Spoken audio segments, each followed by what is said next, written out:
Hi viewers, welcome to Manimanthan TV. మనకు C Hanuman గారు ఉన్నారు.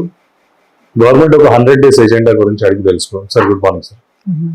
సార్ 100 days ఎజెండా దాని గురించి మీరు దాని గురించి ఏం చెప్పగలుగుతారు సార్? కేంద్ర ప్రభుత్వము నరేంద్ర మోడీ గారి నాయకత్వంలో ఎన్డీఏ ప్రభుత్వము సార్ ఎలక్షన్స్ కంటే ముందే ఒక ప్రకటన చేయడం జరిగింది.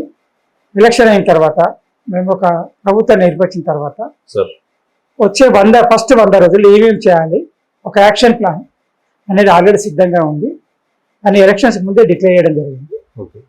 ఎలక్షన్ డిక్లేర్ కాకముందే డిక్లేర్ చేయడం జరిగింది. తర్వాత గవర్నమెంట్ ఫామ్ అయిన తర్వాత అఫ్కోర్స్ నెంబర్ ఆఫ్ సీట్స్ తక్కువ వచ్చినా కానీ ఇదే గవర్నమెంట్ ఎన్డీఏ గవర్నమెంట్ ఫామ్ అయింది కాబట్టి ఒక అదే ముఖ్యమైన ప్రధానమంత్రి మిగతా మంత్రులు ఎక్కువ మంది వాళ్ళే ఉన్నారు కాబట్టి అదే ప్రభుత్వం ఆ యొక్క 100 రోజులు ఏం చేయాలి అనే ప్రణాళికని ముందు చేయడం అంటే ప్రణాళిక అమలు పరిచే ప్రయత్నం చేయడం జరుగుతుంది. సరే, ఈ 100 days ఎజెండాకు ఏమైనా అమౌంట్ అనేది రిలీజ్ చేశారు సార్? దీనికి ప్రతి దానికి కూడా, ఎందుకంటే ప్రతి ప్రాజెక్ట్ కూడా ఖర్చుతోనే కూడుకుంటుంది. దీంట్లో ఏమనుకున్నారు అంటే 2-3 రకాలు అనుకున్నారు. ఒకటి ఏంటంటే రైతులకు అధిక లాభం చేకూర్చాలి. దాని కొరకు మినిమం సపోర్ట్ ప్రైస్ అవుతుందో దాన్ని పెంచడం. ఇంకోటి కాటన్ స్కీమ్లు ఏమైనా పెట్టారా సార్? స్కీమ్లు కాకుండా ప్రాజెక్ట్ టేకప్ చేశారు. ప్రాజెక్ట్స్ టేకప్ చేశారు. అయితే అదే మాదిరిగా కాటన్ అంటే మన పత్తి పండించే వాళ్ళకి కూడా మినిమం సపోర్ట్ ప్రైస్ పెంచడం. తర్వాత కొత్త ప్రాజెక్ట్స్ అంటే ఒకటేమో పోర్ట్ మహారాష్ట్రలో, ఇంకోటేమో ఎయిర్పోర్ట్. క్రాప్ కి సంబంధించిన గురించి క్రాప్ సంబంధించి కూడా ఉన్నది. మినిమం సపోర్ట్ ప్రైస్ పెంచడం. అదే మాదిరిగా మహారాష్ట్రలో ఒక పోర్ట్ ఇంచుమించు కొన్ని పెద్ద ప్రాజెక్ట్ టేకప్ చేయడం. ఒక మహారాష్ట్రలో వదావన్ ప్లేస్ ప్రాంతంలో ఉన్న ప్రాజెక్ట్ ని అప్డేట్ చేయడం. స్కీమ్ పేరు ఏంటి సార్? మధవాన్ ప్రాజెక్ట్. అదే మాదిరిగా వారణాసిలో ఎయిర్పోర్ట్ లాల్ బహదూర్ శాస్త్రి ఎయిర్పోర్ట్ ని ఇంటర్నేషనల్ ఎయిర్పోర్ట్ అప్డేట్ చేయడం అన్నమాట.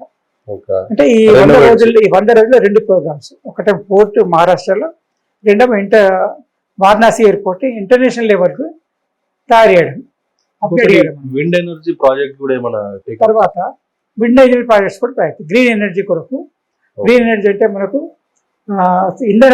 ఇది సాంప్రదాయ ఇంధనాలు అంటే పెట్రోల్ కానీ, డీజిల్ కానీ, కోల్ కానీ, గ్యాస్ కానీ వాడకుండా వచ్చేదాన్ని గ్రీన్ ఎనర్జీ అంటారు. అంటే సూర్యరశ్మి కావచ్చు, సోలార్ పవర్, విండ్ మిల్ అంటే గాలితో నడిచే ఇది కానీ, కొత్త హైడ్రో పవర్ అంటే నీటి ప్రవాహంతో జరిగేది ఇది కానీ, వీటి ఎక్కువగా ఉత్పత్తి చేయడానికి, గ్రీన్ ఎనర్జీని చేయడానికి ఎక్కువగా ఆ విండ్ ప్రాజెక్ట్స్కి అవసరమైన గ్యాప్ ఉంటుంది. ఫండ్స్ గ్యాప్ అంటే ఆఫ్షోర్ ప్రాజెక్ట్స్కి అయితే తక్కువ ఫైనాన్షియల్ సపోర్ట్ ఉంటుందో ఆ విండ్ ఎనర్జీ ప్రాజెక్ట్స్కి, ఆఫ్షోర్ విండ్ ఎనర్జీ ప్రాజెక్ట్స్కి అవసరమైన టోటల్ ఫైనాన్షియల్ సపోర్ట్ చేయడానికి ఈ ఒక 100 రోజుల్లో ప్రభుత్వము నిర్ణయం తీసుకోవడం జరిగింది అనమాట. టోటల్ ఏమైనా బడ్జెట్ అలొకేషన్ ఉందా సార్?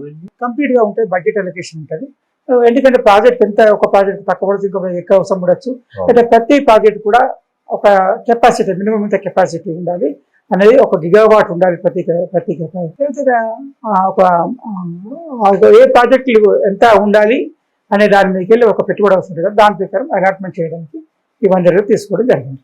ఇప్పుడు ఎయిర్పోర్ట్ అన్నారు కదా సార్, ఆ ఎయిర్పోర్ట్ అంటే రెనోవేట్ చేయడం సార్, లేకపోతే ఇప్పుడు అప్గ్రేడ్ చేయడం, ఉన్న ఎయిర్పోర్ట్ ని అప్గ్రేడ్ చేయడం అనమాట. లాల్ బహదూర్ శాస్త్రి ఇంటర్నేషనల్ ఎయిర్పోర్ట్ వారణాసిలో ఉంది.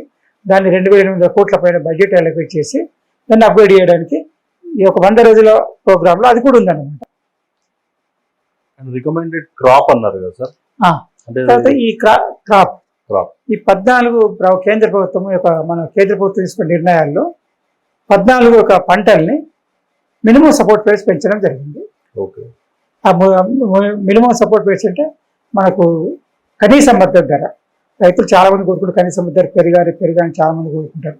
అయితే ఇంతకుముందు 2-3 ప్రాజెక్ట్స్కే ఉండేది. మన 10 సంవత్సరాల క్రితం అయితే 2-3 పంటలకు మాత్రమే ఉండేది. ఇప్పుడు ఈ ప్రభుత్వం వచ్చిన తర్వాత ఇంచుమించు 14 అంటే పెద్ద పంటలు లేదు, ఎక్కువ పండించే పంటల్ని వాటికి కూడా కనీస మద్దతు ధర ప్రకటించడం జరిగింది. దాంట్లో ఎక్కువగా పెంచింది మాత్రం oil seeds and pulses. Oil seeds అంటే మనకు ఇది ఉంటాయి కదా, మన ఆయిల్ ఫార్మ్స్ దాని కొరకు. ఇక పల్సెస్ అంటే పప్పు దినుసులు.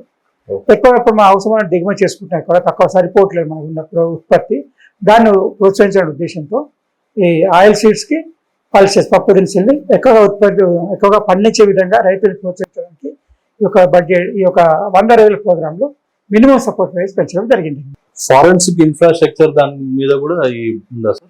ఎస్, దీంతో పాటుగా మన ప్యాడీ మీద 117 రూపాయలు పెంచి కనీస మద్దతు 2,2300 చేయడం, అదే మాదిరిగా కాటన్ పైన 500 రూపాయలు పెంచి 7,121 రూపాయలు పర్ క్వింటాల్ చేయడం. తర్వాత ఇంతకుముందు చెప్పినట్టుగా వధవన్ మహారాష్ట్ర పోర్ట్ ప్రాజెక్టు, తర్వాత ఇది కాశీలో చేసే ఎయిర్పోర్ట్ అప్గ్రేడేషన్, ఆ తర్వాత విండ్ ఎనర్జీ కొరకు చేసే వైబిలిటీ గ్యాప్ ఫండింగ్, ఇవన్నీ చేయడం కూడా దీని కొరకు ఇంచుమించు ఒక 7,500 కోట్ల ఖర్చు ప్రభుత్వము శాంక్షన్ చేసింది దీని కొరకు. తర్వాత ఈ యొక్క 2 గిగావాట్ ప్రాజెక్ట్స్, 2 అంటే 1 ఒక గిగావాట్ ప్రాజెక్ట్, 2 అంటే 50 MB అనమాట మెగావాట్ ప్రాజెక్ట్స్, 500 మెగావాట్ ప్రాజెక్ట్స్ 2 కలిపి 1 గిగావాట్ అవుతుంది. ఒక ప్రాజెక్ట్ గుజరాత్లో, ఇంకో ప్రాజెక్ట్ తమిళనాడులో ప్రారంభించడానికి విండ్ ఎనర్జీ ప్రాజెక్ట్ ప్రారంభించడానికి ఒక ఇంచుమించు 7,500 కోట్లని 700 కోట్ల రూపాయలతో ఈ gap funding viability gap funding ద్వారా దీనికి ఫండ్స్ అలాట్ చేయడం జరిగింది. వీటన్నిటి ఫోరెన్స్ కూడా బాగా ఉపయోగపడతాయి అన్నమాట.